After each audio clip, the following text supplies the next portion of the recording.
10 अक्टूबर को करवा चौथ मनाया जाएगा। विवाहित महिलाएं सूर्योदय से चांद दर्शन तक व्रत रखेंगी और पति की लंबी आयु की कामना करेंगी। और यह व्रत ऐसा होता है कि एक बार व्रत कर लिया तो दोबारा उसे छोड़ना नहीं है।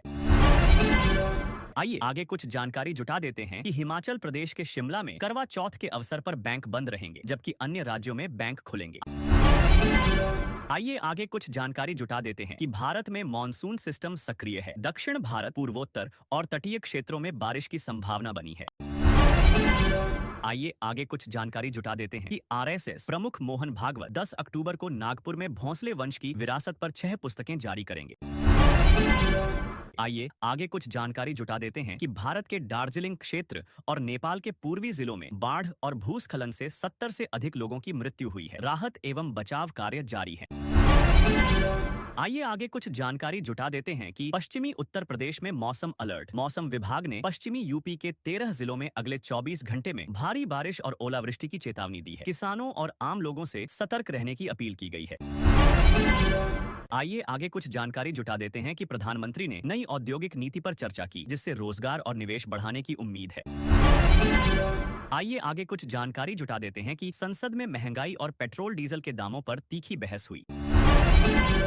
आइए आगे कुछ जानकारी जुटा देते हैं कि किसने की एक खुशखबरी के बारे में बता देते हैं। मध्य प्रदेश में किसानों को अगली किस्त की राहत राशि जल्द मिलने की घोषणा, कोशिश भी जारी है। आइए आगे कुछ जानकारी जुटा देते हैं कि देश में नई शिक्षा नीति लागू करने की तैयारी तेज हुई। आइए आगे कुछ जानकारी जुटा देते हैं कि पेट्रोलियम मंत्रालय ने एलपीजी की कीमतों में कटौती की संभावना जताई है। अब सिलेंडर हो सकता है सस्ता। आइए आगे कुछ जानकारी जुटा देते हैं कि जम्मू कश्मीर में सुरक्षा बलों ने 3 आतंकियों को मार गिराया। आइए आगे कुछ जानकारी जुटा देते हैं कि रेलवे ने त्योहारों के मद्देनजर रखते हुए 100 विशेष ट्रेनें चलाने की घोषणा की। आइए आगे कुछ जानकारी जुटा देते हैं कि बिहार में पंचायत चुनावों की तारीखों का ऐलान हुआ है। आइए आगे कुछ जानकारी जुटा देते हैं कि भारतीय वायुसेना ने आधुनिक तकनीक से लैस ड्रोन की ट्रायल उड़ान भरी। जी हां दोस्तों। आइए आगे कुछ जानकारी जुटा देते हैं कि मौसम विभाग ने अगले 48 घंटों में ठंड बढ़ने की चेतावनी दी। आइए आगे कुछ जानकारी जुटा देते हैं कि प्रधानमंत्री मोदी ने नई परिवहन नीति की घोषणा की, जिसमें सड़कों और रेलवे परियोजनाओं को एक ही एजेंसी जीटी प्रो के अंतर्गत लाया जाएगा। आइए आगे कुछ जानकारी जुटा देते हैं कि दिल्ली एनसीआर में प्रदूषण स्तर बढ़ने पर निर्माण कार्यों पर अस्थायी रोक लगाने की सिफारिश की गई।